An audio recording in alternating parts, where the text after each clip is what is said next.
Assalamualaikum semua, selamat pagi semua, and good morning. Okay, selamat datang ke NIOS untuk program OGSP Oil Gas Safety Passport. Okay, nama saya Zulkifli, boleh panggil saya Zul lah. Okay, sebelum saya teruskan yang lain-lain tu, suka saya nak beritahu sini, kalau ada berlaku apa-apa emergency, seperti biasa kita akan turun menggunakan tangga yang tuan-tuan naik tadi, berkumpul di dekat car park area lah. Okay, itu emergency. Lain-lain kemudahan, tandas setiap floor ada tandas, keluar pintu ni ke kanan, ujung sana ada tandas, ke kiri ujung sana ada tandas. Surau pada level 1 lah, bawah. Ke kiri, turun tangga, ujung bangunan. Level bawah. Dan kantin dekat lobby tadi, nampak kantin kantin dekat lobby. Dan untuk pelokok-pelokok tegar negara, pelokok tegar negara, kawasan ni dilarang merokok, kawasan NIOS. Merokok kena merokok di luar pagar lah, luar guard sana. Alright. Okay, itu berkenaan dengan kemudahan. Tentang diri saya, sedikit tentang diri saya. Saya asal daripada Kuala Terengganu, menetap di Lungun.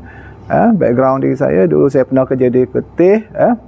Saya kerja dengan ESO lebih kurang 9 tahun, daripada tahun 91 sampai 99. Lepas tu tahun 2000 sampai 2012 saya bekerja dengan Petronas. Dan start mengajar di NIOS ni pada tahun 2005. Dulu kita panggil training, bukan OJSP, dulu kita panggil NIOS Petronas Safety Passport dulu, asal-asal. 2005 tak silap saya. Lepas tu dia tukar lah, tukar kepada OJSP lah.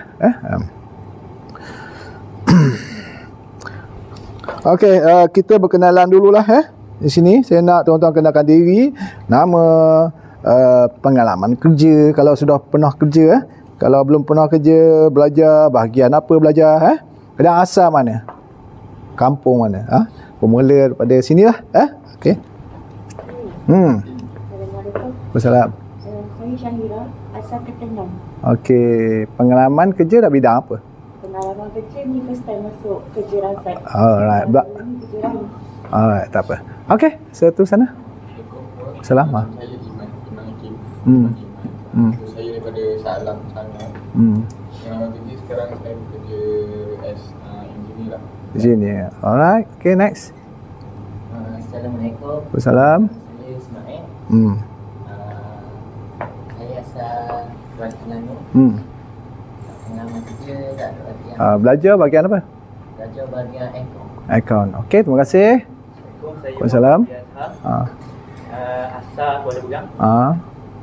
Pengalaman kerja tak ada lagi. Ada lagi. Belajar dulu? Dulu belajar apa? Belajar bahagian account tu. Account juga sekali. Okey, next. Belakang. Saya Muhammad Adil Azhari. Asal Malang. Pengalaman kerja tak ada masa student. Alright. Saya Muhammad Nur Amiruddin, duduk di Mamang. Pengalaman kerja tak ada lagi, masih student. Student. Okey, sini. Okay, Assalamualaikum. Nama saya Umar Rafiki Ma'arif bin Mutalib.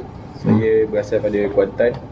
Dan saya student Student dalam diploma Safety and Health. Safety and Health. Bagus. Okey, ni. Assalamualaikum. Nama Salam. saya Muhammad Arifudin. Boleh panggil Din. Okey. Saya berasal dari Kuala Lumpur. Okey. Dan sekarang belajar ada course safety. Safety Okey, bagus. Boleh bantu saya lepas ni, safety. Okey, next. Assalamualaikum. Nama saya Salam. Muhammad Hakim. Saya berasal dari Melaka. Masih belajar dalam diploma institusi safety. Safety and Health juga. Okey, bagus. Okey, next. Salam. Saya Muhammad Hafiz, berasal dari UPC. Saya fresh graduate dari Department Okey. dalam bidang PPE maintenance. Okey. Ni. Assalamualaikum, saya Muhammad Azhar Ahmad. Tempat hingga Kuala Terengganu mana. Pengalaman kerja sebagai Fitter. Saklina. Alright. Okey, baik Okey, Encik. Salam. Saya Abang Jalil, asal Kuala Terengganu. Saya bekerja dekat Mamang Sebagai apa? sebagai engineer. Alright. Okey. Saya Jawab, kecuali daripada Mamang. Sekali ya. Okey. Kuat sikit tak tengok. Okey. Ha. Alright. Okay. Saya Muhammad Azwan. Saya asalnya Kuala Terengganu. Nama bekerja bengkel welding. Okey. Akang. Di mana lah? Saya Aziz. Asal Muhammad. Kerja dekat Kuala. Okey.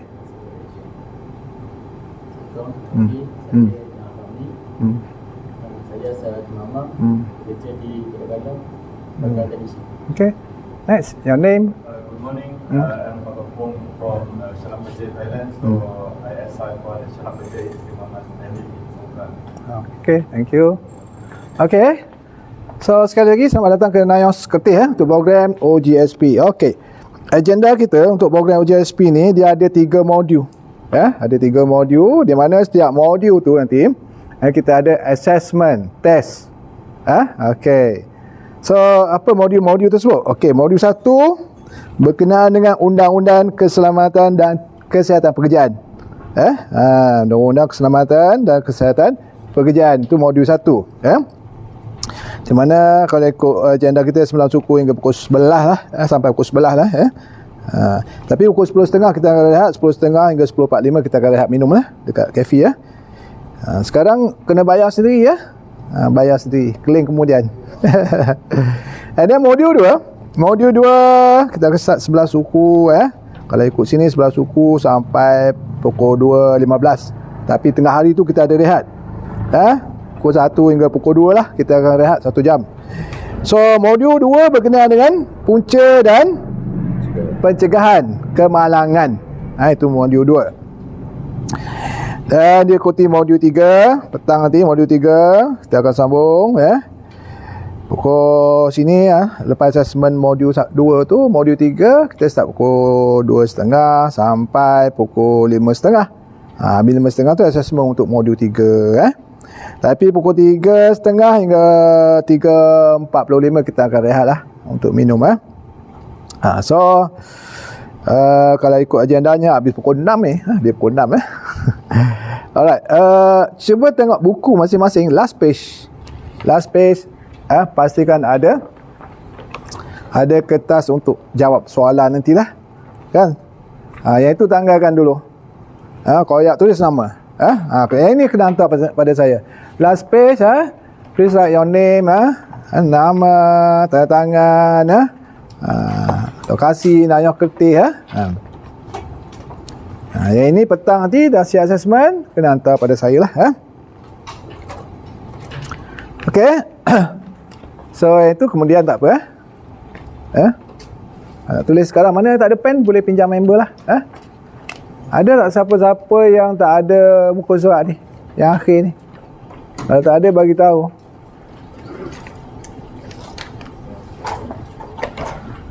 Okey, sebelum kita pergi modul 1, kita akan berkenalan dulu. Berkenalan maksudnya pengenalan dululah. Berkenaan dengan OGSP pengenalan OGSP. Siapa yang ada kat sini?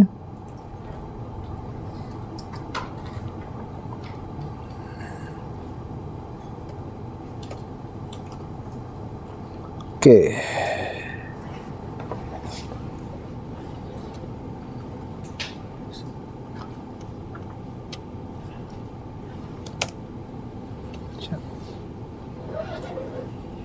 Ini modul 1 adalah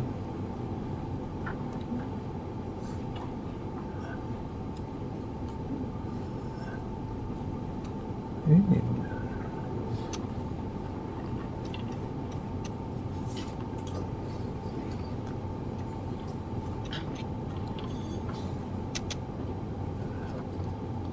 Okey, kita tengok modul pengenalan dulu.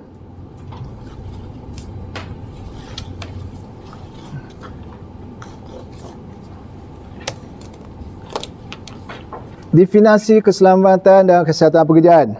Ini dia punya definisi keselamatan dan kesihatan pekerjaan, iaitu keadaan dan faktor yang memberi kesan terhadap kesejahteraan pekerja, pekerja sementara, pekerja kontraktor, pelawat dan orang lain di tempat kerja. Itu definisi keselamatan dan kesihatan pekerjaan. So, ini antara sekatan-sekatan yang akan kita guna dalam modul ini. KKP. KKP maksudnya keselamatan dan kesihatan pekerjaan. AKKP 1997, Akta Keselamatan dan Kesihatan Pekerjaan. Ini Ni Akta Keselamatan dan Kesihatan Pekerjaan. Tebal akta ni Orang belajar safety tahulah Kemudian Akta Kilang dan Jentera 1967. Ini buku Akta Kilang dan Jentera 1967 Satu lagi berkenaan dengan Akta Kualiti Alam Sekitar 1974 iaitu AKAS kalau Akta Kilang Jentera AKJ kalau Akta Keselamatan dan Kesihatan Pekerjaan AKKP atau bahasa Inggeris biasa kita panggil OSHA 94 Akta Kilang Jentera FMA Factory Machinery Act dan akhir sekali Akta Kualiti Alam Sekitar EQA Environment Quality Act So, agensi yang berkaitan dengan KKP KKP apa dia tadi? Keselamatan Kesihatan Pekerjaan iaitu JKKP. JKKP itu apa? Jabatan Keselamatan dan Kesihatan Pekerjaan ataupun DOSH lah. DOSH dan diikuti NIOSH iaitu Institut Keselamatan dan Kesihatan Pekerjaan Negara. Kemudian itu logo Perkeso Pertubuhan Keselamatan Sosial. Setiap orang bekerja kena ada caruman dekat Perkeso Dan yang itu adalah logo Jabatan Alam Sekitar ataupun DOE lah. DOE. Okey, apabila anda telah menduduki kelas OJSP ni, lulus exam, nanti tuan-tuan akan dapat kad OJSP dan kad ni valid berapa tahun? 3 tahun valid selama 3 tahun. Dan secara automatiknya anda ada insurans anda Etika Takaful. Pencadaan NIOS, perlindungan pelan takaful berkelompok dipanggil lah. Okey, so mari kita lihat sedikit maklumat berkenaan dengan insurans takaful ni. Manfaat akibat kemalangan. Manfaat akibat biasa. Okey. Kalau disebabkan oleh kemalangan, kalau menyebabkan kematian, kalau umur 16 hingga 65, okey, dia ada dua bahagian, umur 16 hingga 65 dan umur 66 hingga 75. Kita tengok yang 16 hingga 65 umur. Kalau disebabkan kematian, disebabkan kemalangan, so anda akan dapat kita dah meninggal lah, family kita lah yang terdekat kan, RM13,000 maksimum. Kalau hilang upaya kekal, ini kita hidup lagi tak mati, kita akan dapat RM13,000 maksimum. Perbelanjaan pengambumian RM500. Allowance hospital maksimum 30 hari. Satu hari dibagi RM30. Kalau 30 hari 3 kali 3 900 lah. 30 kali 30 900 kan. RM900 sajalah maksimum. And then itu yang untuk umur 16 hingga 65. Kalau umur 66 hingga 75, kematian RM13,000, hilang upaya pekal RM13,000, pengambumian RM500 sama tak ada beza. Okey, yang manfaat yang kedua akibat biasa. Biasa ni maksudnya apa dia? Duduk di rumah tiba-tiba habis umur. Kan, mati atas kursi ke, mati sebab tidur ke, tengah tidur kan, contohlah so ada juga dibayar jugalah dapat papasan juga sini kematian. Untuk kes itu RM5,000 ya, tak banyak RM5,000 ya. Tapi kalau umur 66 hingga 75 separuh, sebab dah tua sangat dibagi sikit tak tahu lah ini insurans punya hal lah. Hilang upaya kekal akibat biasa RM5,000. Tapi yang sudah umur 66 ke atas tak ada apa-apa dapat lah. Pengambumian nak tanam kubur kat kubur dapat juga ini RM1,000 tinggi sikit ni. Penyakit terminal ataupun orang yang ada masalah penyakit kanser lah pun dapat sebab sini dia kata pesakit yang tiada harapan untuk sembuh. So dah akan dapat 5,000 penyakit kanser. So kita bayar untuk OJSP berapa? 265 lah. Sumbangan takaful tahunan dia potong RM10 lah. So 3 tahun RM30. Okey lah, at least ada lah kat sini kan. Okey, macam mana kita nak buat tuntutan, catat aliran tuntutan? Mudah sini kalau tengok sini. So untuk peserta bahagian biru tu saja. Yang gambar biru. Pegawai, koordinator. Okey, sorry. Yang peserta warna hijau. Isi borang je lah. Penutup ataupun waris atau borang tuntutan takaful dan dokumen sokongan kepada pihak NIOS. Dan yang warna biru NIOS akan uruskan lah. Uruskan dan dihantar kepada pihak takaful. So kita di sini tuntutan mudah dia antara 14 hingga 21 hari. 2 minggu ke 3 minggu. Tunggulah dah masa. 14 hingga 21 hari bekerja. Tuntutan bergantung kepada jenis tuntutan. Permohonan adalah dalam tempoh 60 hari daripada tarikh kejadian. Dia bagi tempoh 60 hari. Maknanya 2 bulan untuk buat laporan ke pihak NIOS kalau berlaku apa-apa kemalangan ke apa kematian ke. Okey, pemegang pasport OJSP sini pemegang pasport OJSP boleh mendaftar dengan CIDB dan semua mendapat kad hijau CIDB. Tapi kena pergi pejabat CIDB lah, bukan di NIOS. Mana tak payah masuk kelas di sini cuma kena bayar mesti kena bayar Bagaimana membuat tuntutan PSMB, iaitu pembangunan sumber manusia berhak. Tuntutan skim bantuan latihan pembangunan sumber manusia berhak perlu dibuat sebelum menghadiri kursus ini. Biasanya ini pihak yang mengurus lah, HR lah yang akan buat lah. Tapi hari ini kebanyakannya bayar sendiri kan. Alright. So itu saja berkenaan dengan pengenalan kad OJSP dan berkenaan dengan takaful. Okey, kita lihat modul yang pertama. Okey, pergi modul yang pertama. Modul yang pertama berkenaan dengan apa tadi? Akta Keselamatan dan Kesihatan Pekerjaan. Mana ada suara sikit berkenaan dengan apa? Akta Keselamatan dan Kesihatan.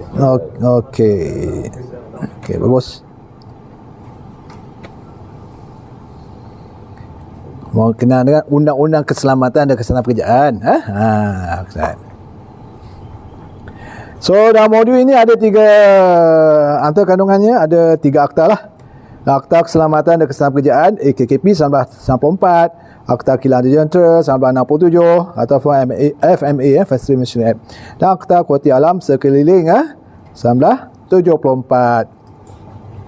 Okey, berkenaan dengan Akta Keselamatan dan Kesihatan Pekerjaan, nanti kita akan bincang atau share berkenaan skop dan prinsip Akta Keselamatan dan Kesihatan Pekerjaan, kewajipan am sebagai seorang pekerja, kemudian kewajipan am sebab majikan, polisi keselamatan dan kesihatan, jawatan kuasa keselamatan dan kesihatan, pemberitahuan kemalangan, penyakit pekerjaan, denda dan penalti sekiranya tidak mematuhi Akta Keselamatan dan Kesihatan Pekerjaan.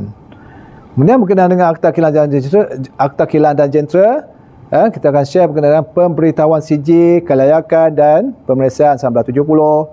Kemudian keselamatan dan kesihatan dan kebajikan 1970, sijil kompetensi lah untuk pekerja.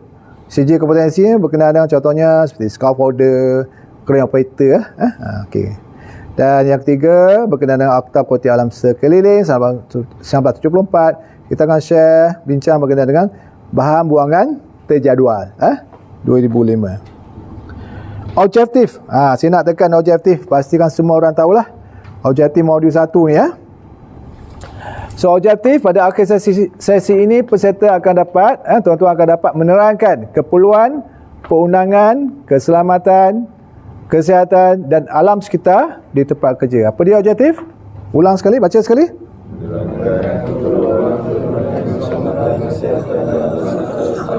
Okey. Harap selepas habis modul 1 ni saya tanya boleh ceritalah apa dia objektif dapat menerangkan keperluan perundangan, keselamatan, kesihatan dan alam sekitar. Itu objektif utama kita.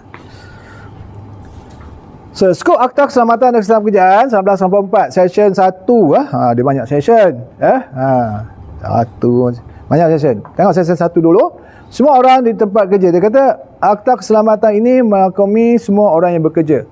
Maknanya setiap orang yang bekerja dia kena patuh, kena ikut Akta Keselamatan dan Kesihatan Pekerjaan. Kecuali Angkatan Tentera dan juga orang yang bekerja di atas kapal dagang. Angkatan Tentera sama ada darat, laut semua, dia tak perlu ikut Akta Keselamatan inilah.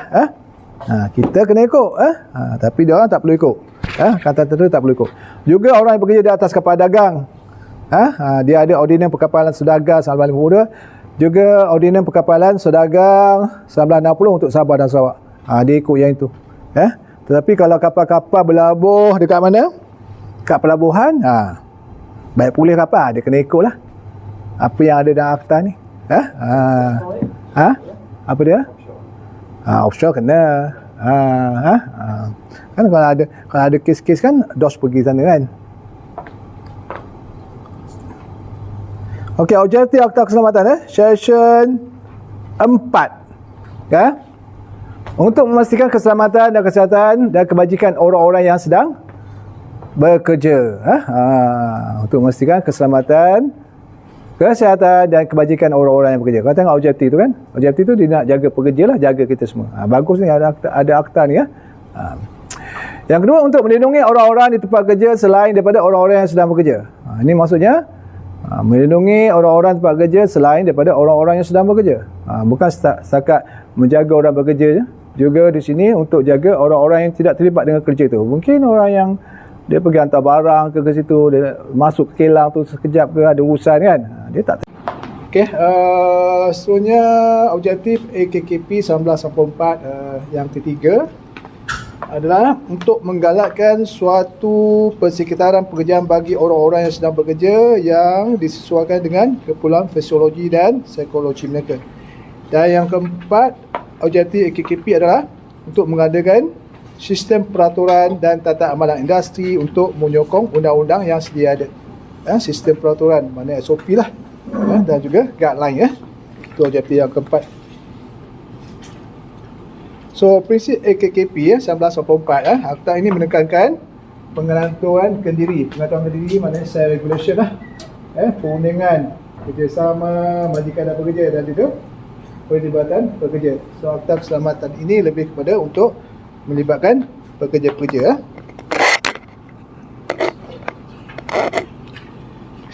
Saya nak, yang ini saya nak tekan sikit, kewajipan am pekerja.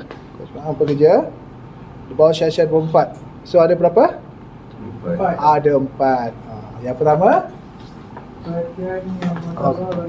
okey, slideshow ni, okey. Perhatian yang munasabah bagi keselamatan dan kesihatan diri dan orang lain. Maknanya sebagai seorang pekerja kena jaga keselamatan dirinya sendiri. Macam mana nak jaga diri? Kalau kerja tinggi pakai body harness, pakai layar. Jaga orang lain maksudnya tegur lah, nasihat orang lain. Kalau dia tak ikut prosedur, boleh tegur dia. Tak pakai pipi, boleh tegur dia lah. Yang kedua, sebagai seorang pekerja, kewajipan kita adalah bekerjasama dengan majikan atau mana-mana orang lain yang diberi tanggungjawab. Kena ada kerjasama dengan majikan. Jangan tak ada supervisor, kita pun duduk saja, tak boleh. So kita mesti ada kerjasama, maknanya amanah diberi untuk kita bekerja walaupun tak ada supervisor, tak ada orang jaga, kita teruskan kerja. Memakai PPE, memakai atau menggunakan PPE. So di sini sebagai seorang pekerja kita mesti pakai PPE yang diberikan. So majikan sediakan PPE, kita pakai dan guna. Bukan pakai saja, pakai dan guna. Contohnya lanyard, body harness pakai dan gantung lah. Yang keempat, tanggungjawab kewajipan am sebagai seorang pekerja adalah mematuhi arahan atau langkah keselamatan kesihatan pekerjaan yang diperkenalkan oleh majikan. Mematuhi arahan. Apa contoh-contoh arahan? Seperti SOP, semua ada prosedur lah, ikut prosedur, ikut arahan kerja. Lagi permit, sebelum mula kerja perlu ada permit. Itu arahan dibuat oleh majikan. So kita kena siapkan permit dulu, dapat approval dulu. Lulus itu barulah kita boleh mula kerja. Okey. Tolong bagi tahu saya apa dia 4 tadi kewajipan tanpa tengok slide. Pertama, Jaga kesihatan diri. Jaga kesihatan diri. Keselamatan dan kesihatan. Jaga orang lain. Yang kedua? Dia sama. Yang ketiga? Sebagai PPK, Yang keempat? ikut segala peraturan Ikut arah. peraturan. Okey, ikut. Okey, contoh barangan yang dilarang dibawa masuk ke dalam loji. Apa masuk loji? Plan. Pelan lah. Size. Side lah loji. So, antara barangan dilarang adalah kereta api, kamera, telefon guna alih, radio transistor dan dadah dan alkohol. Dadah alkohol ni biasa menjadi semua polisi lah, semua polisi kilang memang dilarang, tak boleh sama sekali. Radio kita bukan nak masuk nak kena radio mana ada orang kecil bawa radio So telefon pun dilarang, kamera boleh beli kamera. Dan pemerintah api walaupun dia kecil, boleh taruh dalam poket, jangan sekali seluduk masuk pemerintah api ke dalam loji. Sebab anda kena tangkap dan tak boleh masuk terus, kena ban nanti Kenapa pemerintah api ni dilarang sama sekali? Sumber bercucur. Sumber bercucur. Salah satu sumber bercucur. And then seterusnya perbuatan yang dilarang. Tadi barang-barang Sekarang ni perbuatan. Antara perbuatan dilarang adalah bergurau. Dilarang sama sekali bergurau sebab apa? Kalau kita kerja tempat tinggi, silap kita bergurau, kawan tu jatuh. Jadi emergency dah, alarm bunyi, trigger alarm semua, orang kena stop kerja. Nah, bergurau boleh luar kawasan kerja Jenayah, apa ke jenayah yang biasa berlaku? Curi. Contohnya curi kabel, curi peralatan kerja. So itu ada satu kes jenayah dan boleh jadi kes polis boleh jadi kes polis juga. Dan saya tak langsung kita akan jadi blacklist, tak boleh masuk terus dalam loji Merokok dilarang sama sekali. Kenapa merokok dilarang dalam loji? Orang guys? Rokok juga sumber pencucur pengambilan dadah sama polisi, sekat tak boleh. Boleh judi dilarang judi tapi kalau ada pun dilarang Kalau tidur, kenapa tidur dalam loji tak boleh? Bahaya dari segi Gas. Kalau ada gas bocor, ada gas toksik, kalau kita tidur mati, terus terhidup gas toksik tersebut. Orang lain pergi tempat azam kita tidur balik awal situ Itu saudara balik awal. Awal daripada orang lain. Kalau nak tidur di rumah lah. Okey, keperluan PP yang spesifik. Sebelum saya cakap pasal yang spesifik, kita pergi yang basic dululah. Yang basic, apa dia PP yang basic? Okey, keselamatan. Keselamatan. Ini untuk masuk ke loji lah. Perlu PP yang basic, keselamatan, kasus keselamatan Janji kasus safety, tak kira lah Dan ada half cut, ada high cut Janji safety. Safety ni ada depan tu ada besi depan tu Dan cuma baju keselamatan, perlindungan pendengaran, termasuk dia tak memang. Dan baju mesti jenis FRC, fire tanda coverall lah. Dan biasanya coverall ni tak kira warna hijau ke biru ke orange ke macam kalau kuning biasa Petronas lain pada kuning boleh lah, lain untuk kontraktor. Dan ada nama sekat dekat belakang coverall tu Apa regulation ni? Kod berpakaian mungkin berbeza dari satu sekat ke sekat lain. Sila semak mengikut logi masing-masing lah. Semua pekerja mestilah memenuhi keperluan CGSO untuk mendaftar secara angkatan bagi security waiting, e-waiting. Ini kadang-kadang sebenarnya ada e-waiting. Kalau kita ada secara masuk penjara apa semua, payah tu. Tak boleh masuk lah. Tak lepas lah e-waiting tu Dia tak nak orang-orang yang ada jenayah masuk kat site Okey, ini yang basic topik keselamatan, cermin mata keselamatan, kasut dan earplug memang ada coverall. Yang spesifik kalau kerja tempat tinggi kita kena pakai harness dan boleh layan. Kalau tempat yang ada chemical cartridge. Kalau tempat yang bawa gas mask dan memang jaket untuk cahaya tu senang orang nampak lah respirator ni kalau kita ada lagi bagus untuk simpan barang-barang dan penurunan badan pakaian macam chemical handling apa semua kena ada lah baju untuk chemical.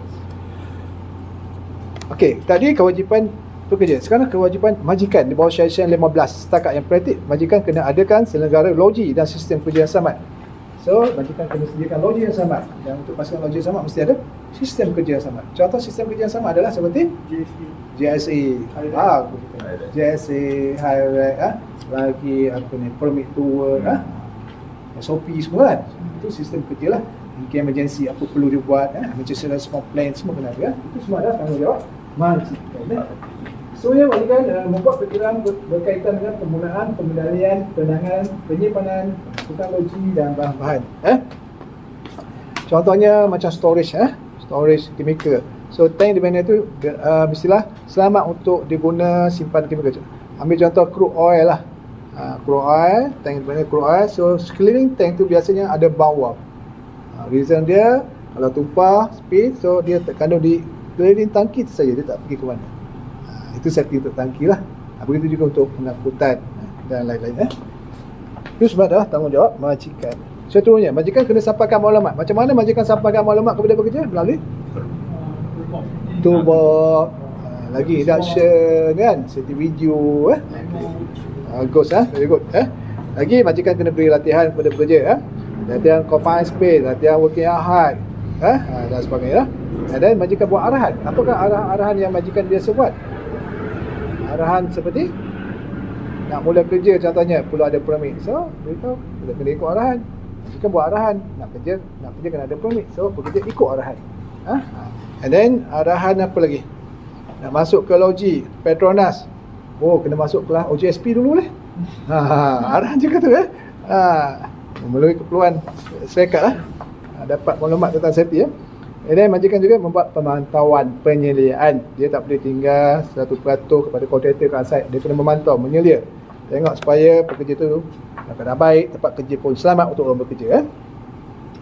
And then pengadaan penyelenggaraan cara masuk dan keluar dari tempat kerja. Okey, ini akses laluan keluar masuk yang selamat. Sebagai majikan dia kena make sure ada laluan keluar masuk yang selamat.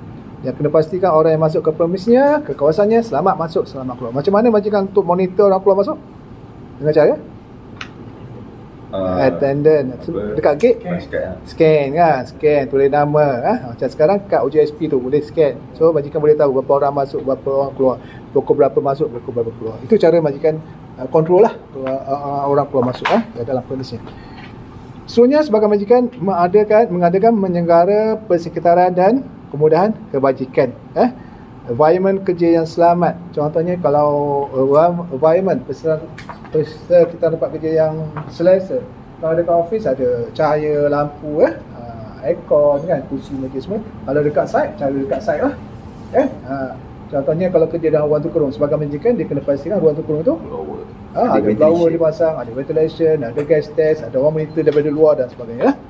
Dan kemudahan kebajikan, contoh kemudahan kebajikan seperti tandas, surau, kantin, tempat rehat dan sebagainya.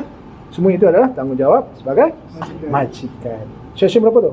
15. Session 15. Good. Okey, kemudian tengok session 32 berkenaan dengan nadapok. Nadapok ni apa dia? Nadapok. Kalau bahasa Malaysia, bahasa Inggeris tu nadapok notification kalau berlaku apa-apa insiden So bahasa Melayu, pemberitahuan mengenai kemalangan, kejadian berbahaya, keracunan pekerjaan dan penyakit pekerjaan. Ringkas ni nadapok lah, session 32.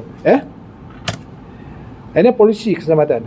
Ni session 16. Syarikat yang macam mana perlu ada polisi keselamatan? Syarikat yang ada pekerja selama lebih daripada 5 orang. Okey. Polisi keselamatan itu nak beritahu berkenaan dengan apa? Polisi keselamatan dan kesihatan menyatakan keprihatinan komitmen majikan untuk memastikan keselamatan dan kesihatan pekerja-pekerjanya. Maknanya pihak majikan ni ambil berat lah kepada pekerja-pekerjanya. Juga sebagai asas untuk membangun dan pelaksanaan program bagi melindungi keselamatan dan kesihatan di tempat kerja. So bukan saja majikan ni ambil berat terhadap pekerja, juga tempat kerja tu majikan pun kena ambil berat supaya tempat kerja tu selamat untuk orang melakukan kerja.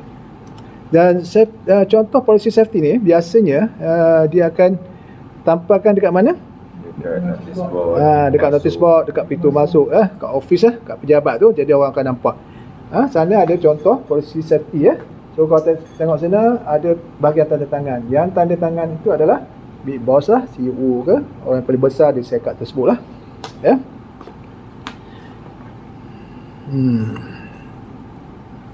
So sini dia kata untuk syarikat pekerja yang lebih daripada 5 orang membangun polisi KKP. KKP tu maksudnya keselamatan kesihatan pekerjaan yang umum. Melaksanakan polisi dengan mengadakan peraturan, menghebahkan polisi dengan mengumumkan dan memaparkan pernyataan tersebut. Itulah tadi kan, dekat apa? Pintu masuk office dan sebagainya. Okey, kemudian safety committee, jawatan kuasa keselamatan. Session berapa? Section 30 Akta Keselamatan ini, Akta Keselamatan dan Keselamatan Pekerjaan Sabah Keempat mengendaki tiap-tiap majikan yang ada 40 orang lebih ke atas mesti ada Safety committee. safety committee ditubuhkan. Kalau pekerja tu 40 ke 100, 2 majikan, 2 pekerja. Kalau syarikat tu ada lebih pada 100 orang, minimum 4 wakil majikan dan 4 wakil pekerja. So di sini kalau ada mesyuarat, ada wakil majikan, ada wakil pekerja, ada setiausaha, ada pengurusi. Pengurusi biasanya manager lah. Dia berkecuali tu dia lead lah kat situ dia chair kat situ. Setiausaha tu catat minit-minit mesyuarat lah. Dan yang halal isu tu wakil tadi, wakil majikan, wakil pekerja. So kita ni sebagai seorang pekerja, ada apa-apa isu berkenaan dengan safety, kita beritahulah kepada wakil kita. Isu safety je, bukan isu gaji Isu gaji tu bahagian HR pengurusan lah. Okey. Tadi safety committee. Sekarang workplace inspection lah. Ataupun pemeriksaan tempat kerja. Peraturan 12 So pemeriksaan tempat kerja hendaklah dilakukan sekurang-kurangnya 3 bulan sekali. Tapi kalau ada peraturan dah setiap bulan ada buat. Kalau ikut dari segi liga dalam OSHA ni peraturan 12 3 bulan sekali, at least kena buat sekali lah. Siapa yang melakukannya? Ahli jawatan keselamatan dan kesihatan, pegawai keselamatan dan kesihatan, pasukan periksa khas, mungkin ahli-ahli kimia mungkin terlibat. Okay. Bagaimana dia akan gunakan senarai semak khusus yang dibangunkan untuk pemeriksaan keselamatan. Contohlah, hari ni nak check crane activity, so dia ada checklist untuk crane. Hari ni nak check orang kerja tempat tinggi, so checklist untuk orang kerja tempat tinggi. Hari ni dia nak check activity hot work, welding activity for example, so dia untuk hot work activity. Dia fokus satu-satu lah. Ataupun kerja menggali, excavation Keterapannya sekurang-kurangnya 3 bulan sekali. Laporan hendaklah disediakan dan diberikan kepada majikan untuk simpan disimpan, dan kalau ada pihak autoriti untuk rujukan, dia boleh refer lah. And then siasatan. Majikan dia kena buat siasatan juga. Peraturan 13. Kenapa perlu buat investigation? Tujuannya pertama, mencari punca kemalangan. Kenapa kemalangan itu berlaku So nak tahulah punca sebab dia kan. Yang kedua, untuk mengadakan langkah kawalan supaya kemalangan yang sama tidak berulang. Kalau bulan ni ada orang jatuh ataupun tahun ni ada orang jatuh, tahun depan tak nak dengar dah ada orang jatuh ni, so dia kena ada langkah-langkah kawalan supaya benda yang sama tidak berulang. Yang ketiga, untuk merekatkan fakta mengenai kemalangan tersebut untuk tuntutan tertentu, tuntutan insurans lah. Ini orang-orang insurans Dan yang keempat, untuk menganalisis trend dan kos kemalangan untuk perancangan yang ke masa panjang, untuk long term. Dan di sini dia kata di sini kita dibenarkan beri kerjasama kepada pasukan penyiasat. Kalau kita disoal jawab, kalau kita terlibat, beri jawapan yang betul, beri kerjasama. So jangan reka-reka cerita lah. Sebab kita akan tanya banyak kali, bukan hari ni je. Mungkin besok lusa 2-3 kali akan tanya. Dan orang yang untuk siasat ni banyak parti terlibat. Mungkin majikan, mungkin polis, mungkin DOSH, banyak orang parti terlibat. Dia akan tanyalah. Ulang-ulang kali soalan. Okey, seterusnya berkenaan dengan bahan-bahan kimia, pelabelan, pengelasan, pelabelan helaian data keselamatan bahan kimia. Kelas Peraturan 2013. Peraturan CPA. CPA tu apa dia? Chemical Packaging Labeling. Okay. So berkenaan dengan chemical mesti ada label, ada packing semua lah. Klasifikasi racun makhluk konsep dan pelabelan. Peraturan pengangkutan mengenai barang-barang bahaya. Okay. Maknanya barang-barang racun macam ni dia ada kelas dia. Kemudian kalau berkenaan dengan pengangkutan pun ada prosedur lah. Kasi senang bawa dekat public tu. Pelabelan prosedur. Okay, memahami GSS tahun 2004-2007, kelas 2008 hingga 2013 kelas tu qualification lah, pengelasan pelabelan kelas tu bahasa Inggeris and then berkenaan dengan bahan kimia biasanya mesti ada label lah, label dan label ni biasanya 9 label lah yang terpapar dekat site tu. So antara label yang famous ada gambar tokorak gambar tokorak misalnya ada gas toksik, diikuti gambar tangan kan, tangan menunjuk korosi. Dan yang ketiga adalah gambar api flammable, mudah terbakar. Kalau gambar orang tu, apa maksud gambar orang tu? Kanser, penyakit. Mungkin sebab kanser long term mungkin gambar orang. So di sini walaupun kita tak tahu nama bahan kimia, tapi kalau kita tengok gambar, kita boleh tahu dah bahaya dia lah. Tu pentingnya kena tahu gambar ni, makna gambar. Kalau yang atas tu gambar ikan, Alam sekitar. alam sekitar lah, boleh berlaku alam sekitar lah. Ikan boleh mati. Penalti kerana tidak mematuhi akta keselamatan. Mana akta keselamatan ni? Tak ikut akta keselamatan pekerjaan, selamat sumpah ataupun tak mematuhi OSHA. So majikan boleh kena penalti berapa ribu? RM50,000. Penjara 2 tahun. Makan free 2 tahun. Itu majikan. Kalau bekerja RM1,000. Tak makan PPE, contoh tak ikut arahan, denda RM1,000. Penjara 3 bulan ataupun kedua-duanya sekali. So untuk kes ni, pekerja majikan pernah dengar tak dihadap ke mahkamah? Ada. Tapi kalau banding pekerja dengan majikan, mana yang banyak kes dibawa ke mahkamah? Majikan. Very good. Laju sikit. Okey, seterusnya akta kilang dan jentera. Mana akta kilang jentera? So ini akta kilang dan jentera. So akta kilang jentera ataupun Factory Machinery Act, Malaysia yang memerlukan sedia peraturan kelayakan dan ada mengadap Malaysia akan mengadakan.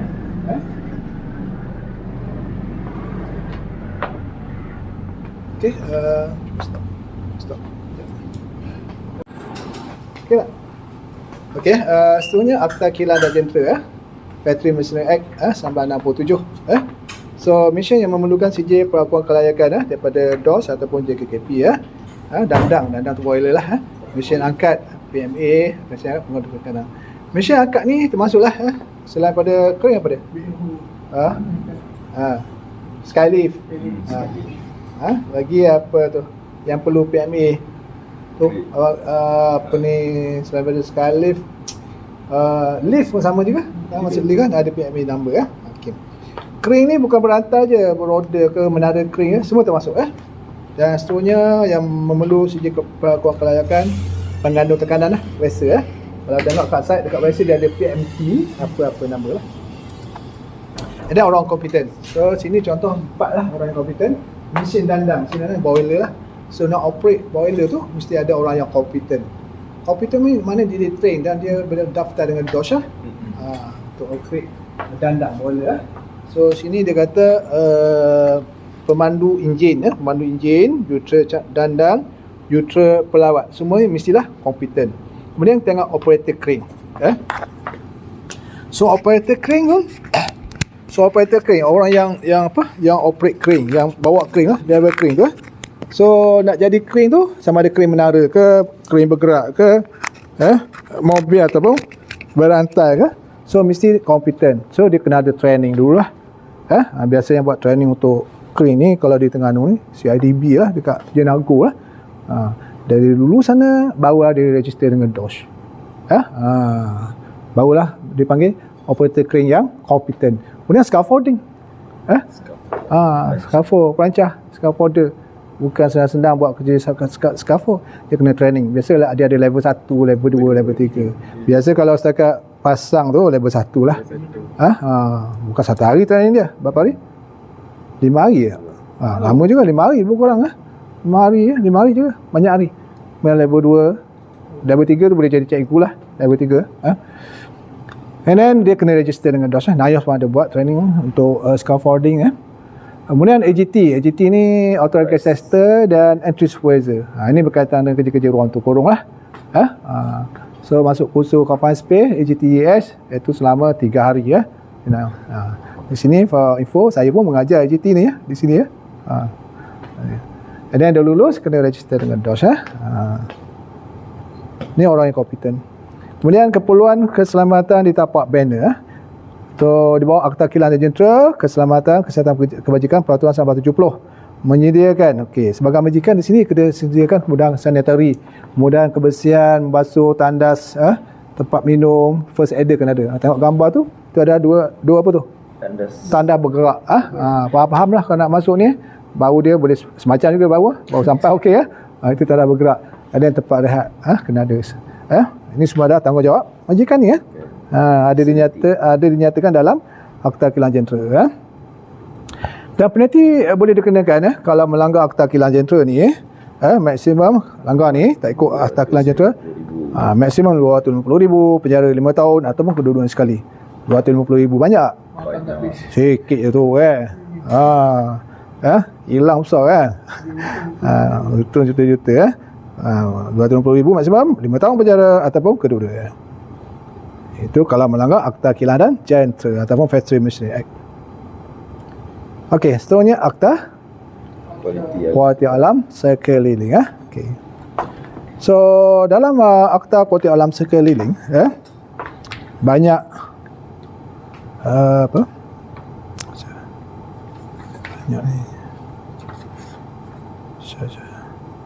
banyak session di sini So antara session okey. Tapi sebelum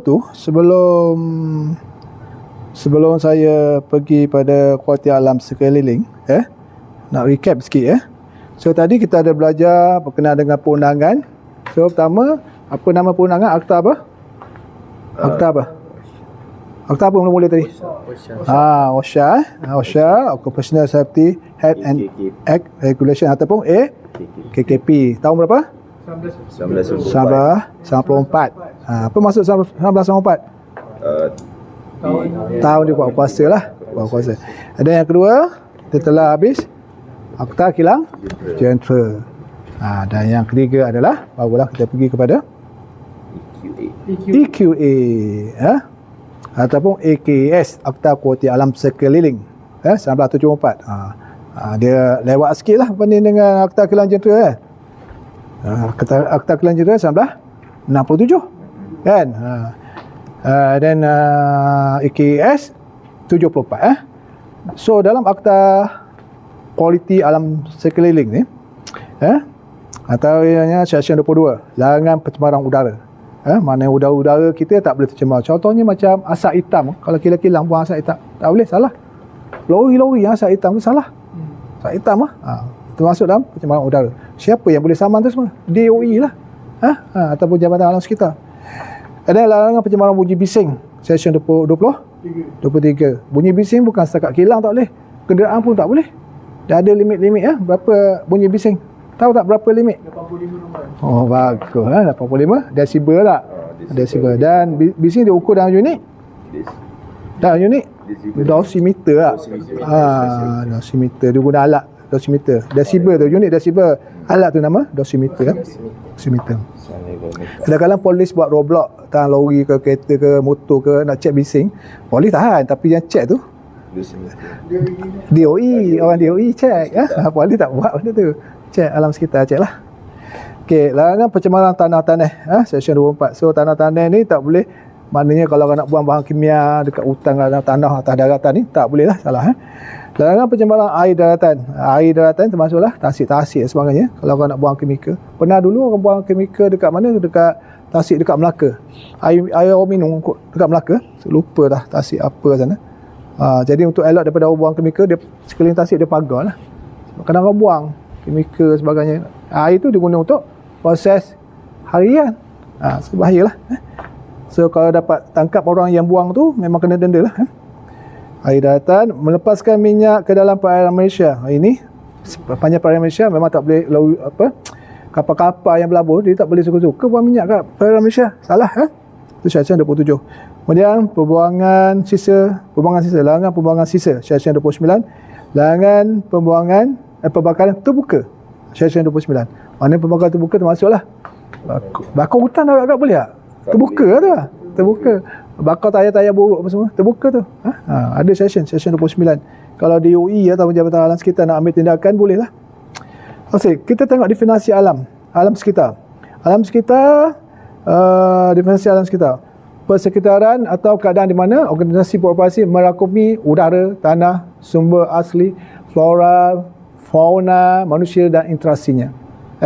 Itu definisi alam sekitar. Okey, berkenaan dengan kualiti alam sekitar ni, kita nak fokus berkenaan buangan terjadual. Peraturan 25. Mana dia start enforce tahun 2005. Definisi dia.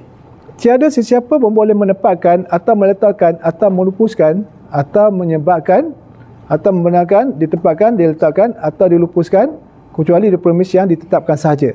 Apa-apa buangan terjadual. Di daratan ataupun di perairan.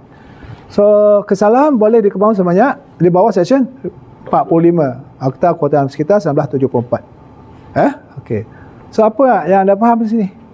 Okey, begini contoh Dia kata tiada sesiapa boleh menempatkan, meletakkan atau melupuskan. So contoh kita ada satu kilang, kilang tu kilang cat. Cat yang baik dia jual. Cat yang ospek dia nak kena lupus. Jadi bila nak kena lupus, dia akan simpan dulu. Jadi dia nak simpan, dia kena ada store. Store yang di banner tu, tempat yang di banner untuk simpan bahan buangan tu, dia kena kadang dia mesti kadang yang spek ikut yang dibenarkan oleh DOE. So dia lulus baru boleh guna. Dan limit yang dibenarkan pun ada berapa limit, berapa tan, dia ada limit juga. Bukan suka-suka nak simpan suka-suka hati nak simpan banyak-banyak tan. So at least kalau tak silap saya 20 tan dia maksimum. Dan dia ada tempoh dia. Tempoh dia ada 180 hari je. Dan sebelum 180 hari tu dia kena hantar lupus ke mana? Ke kualiti alam. Di mana? Di Bukit Pelanduk Negeri Sembilan. Itu maksudnya.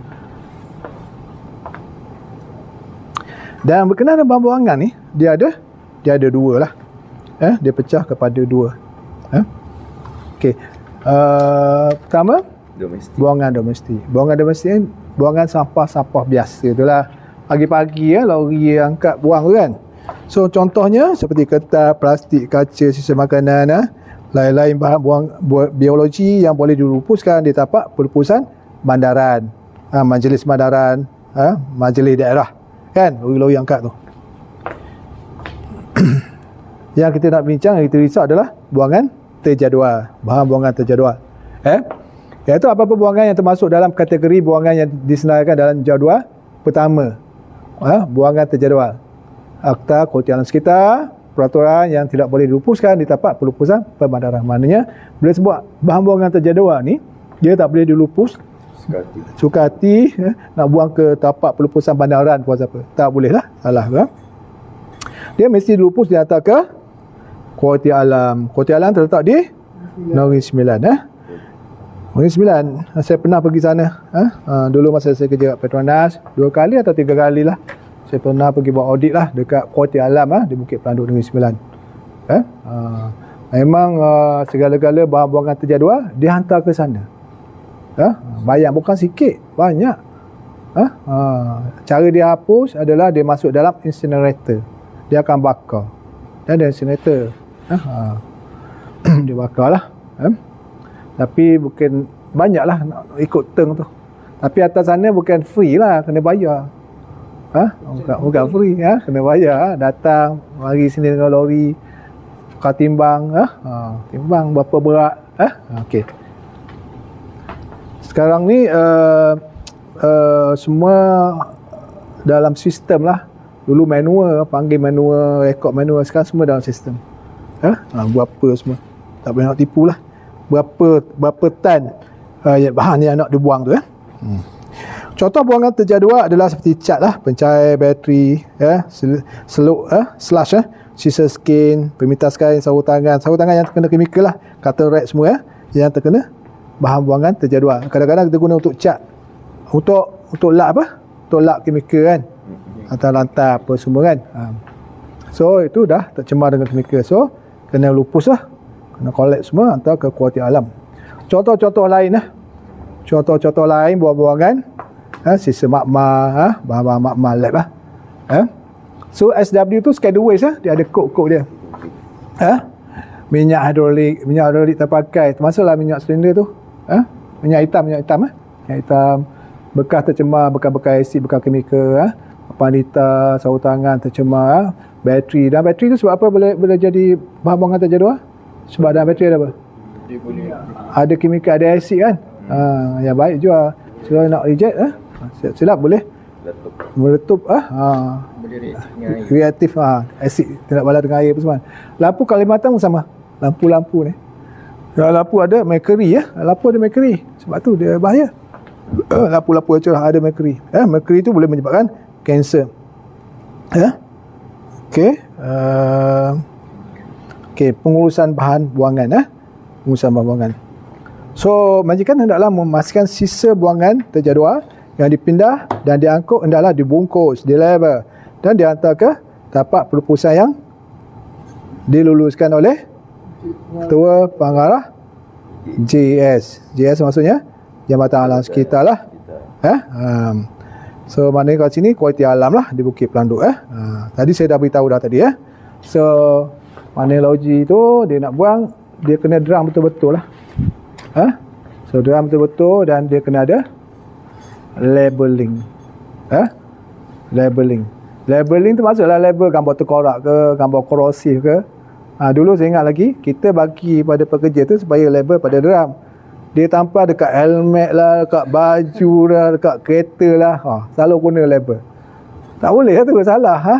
Kadang dia khianat kawan dia, gambar tengkorak, toxic. Dia tampal dekat belakang cover rock. Kawan tu tak pergi sebab toxic, bahaya ni. Dia bergurau. Tak boleh salah, jangan salah guna. So labeling, packaging betul-betul. Simpan, lepas tu baru panggil. Bukan simpan, ada tempoh dia. Packing betul lah, baru panggil lori lah. Baru berurusan dengan kualiti alam lah untuk transport, untuk dilupuskan ke kualiti alam lah di Bukit Pelanduk. Dia ada sertifikasi juga Ada sih betul Ada inventory dia. Ada inventory dia. Contoh katakanlah nak buang loop oil berapa drum, kita masuklah sistem dia. Nanti dia akan timbang lah berapa berat dia. Dia suku-sukulah, dia tak boleh campur. Luai. Lepas tu ada chemical, mungkin slush dalam tangki crude oil. Slush semua drum tu slush semua. Ada kod dia. Dia bukan campur aduk. Lagi apa lagi? Kalau catalyst dalam reaktor keluar banyak-banyak, tak boleh lupus, tak boleh suka-suka buang. Sama juga atau kualiti alam. Apa lagi bahan kimia lain? Ni di hospital, obat-obat semua tu. Itu lebih kepada biologikal lah, dia akan lupus sana juga, dia akan bakar kalau suka-suka. So ada apa-apa nak tanya berkenaan dengan waste? Saya ingat lagi kalau sikit-sikit, sebab saya handle juga dulu masa saya kerja di Optima Chemical dulu. Saya cakap Optima dulu, bahagian safety, saya handle juga ni. Pernah dulu masa shutdown, kos tahu kos dekat 1 juta kos lupus saja. Masa shutdown, bukan sikit lah.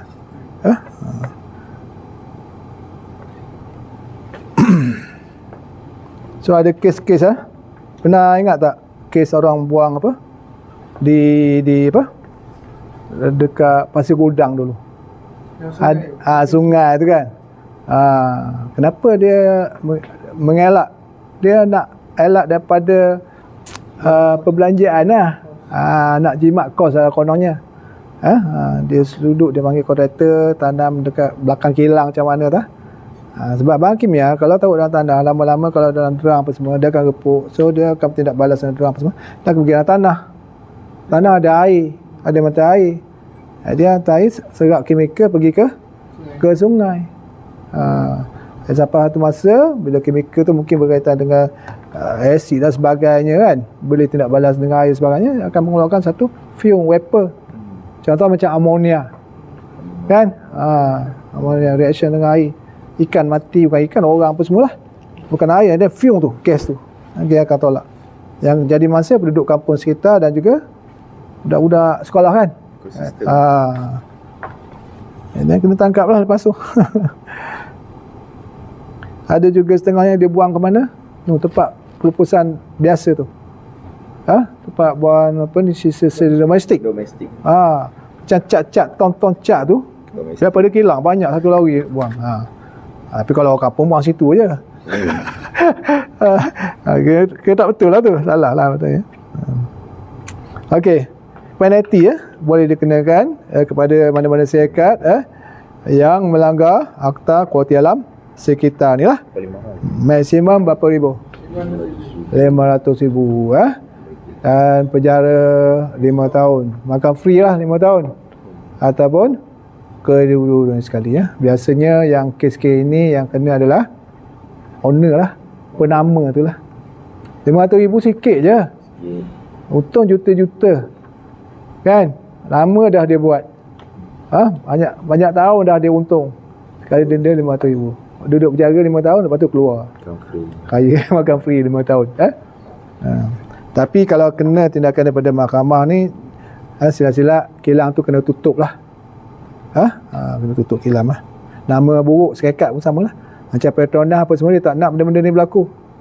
Tak ada lah tutup kan, tapi dapat surat penalti tak nak lah. Mana nak. Alright. So kita dah sesi akhir ni ya. Selesai berkenaan dengan apa? Fakta kualiti alam sekitar. So ada apa-apa nak tanya? Okey ya. So ada apa-apa pertanyaan tadi? Okey. Apa objektif kita tadi untuk modul 1 ni? Modul 1 tadi kita ada apa objektif? Tengok objektif. Jadi kena tahu tu. Menerangkan keperluan perundangan keselamatan. Apa dia? Yang pertama? Menerangkan keperluan perundangan keselamatan kesihatan alam sekitar di tempat kerja. Okey, menerangkan keperluan perundangan keselamatan kesihatan dan alam sekitar tempat kerja. So maknanya sini kita tahu apa tadi. So berkenaan dengan tu OSHA. OSHA 94. Kalau bahasa Melayu apa dia?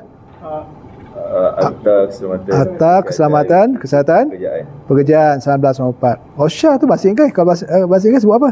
Oh tahu. Occupational Safety apa? Occupational Safety and Health Act and Regulation lah. Okey, itu satu. OSHA ataupun EKKP. Yang kedua, undangan Akta Kilang dan Jentera ataupun Factory Machinery Act. Tahun berapa? 1967. Dan yang ketiga, akta apa? AQA ya, Environment Quality Act ataupun Akta Kualiti Alam Sekitar. So objektif dia ada berapa? Satu je? Satu je lah. So okey. Objektif dah tercapai lah. Cuma sedikit kuasanya adalah kalau melanggar OSHA dan FMA, kuasanya adalah JKKP ya, OSHA. Kalau berkenaan dengan Akta Kualiti Alam Sekitar, JS, Jabatan Alam Sekitar lah. So dia mempunyai kuasa kad, mempunyai kuasa masuk, memeriksa, menyiasat, mengambil sampel dan sebagainya. Mempunyai kuasa mendapat rekod atau dokumen berkaitan, mengeluarkan notis amaran dan penambahbaikan, dan boleh mendakwa mana-mana ketidakpatuhan. OSH ada E tu environment lah. OSH tu Occupational Safety Health and Environment memerlukan rekod sejarah pengeluaran. So maknanya kalau penguasa pergi ni, dia baju dia kalau dos tu dia ada warna hijau dan ada gambar harimau. So guard security tak boleh tahan dia. Dia bebas boleh masuk. Dan kilang tu kalau dia melanggar peraturan ataupun kalau teruk sangat menyebabkan pencemaran alam sekitar, kalau alam sekitar dia boleh tutup lah kilang tersebut. So okey so rasanya itu saja untuk modul 1, dan kita ada lepas ni kita akan ada test untuk assessment setiap modul kita ada testnya okey, dah ready untuk test? Dah ready. Okey, beres. Siap.